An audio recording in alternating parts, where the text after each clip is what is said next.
నువ్వంటే ఏంటో నిరూపించుకునేంతవరకు ఇంట్లో వాళ్ళకి కాదు, ప్రపంచానికి కూడా లోకువే.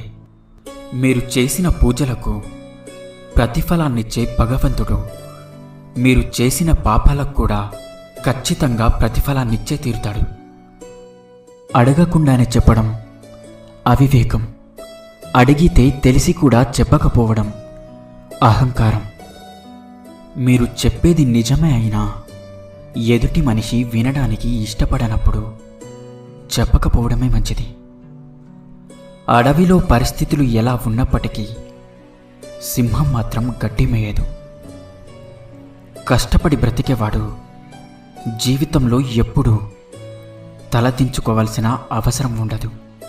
మీరు కొన్ని చోట్ల తగ్గండి, మీ ప్రాధాన్యత పెరుగుతుంది. అన్ని చోట్ల తగ్గకండి, మీ విలువ కూడా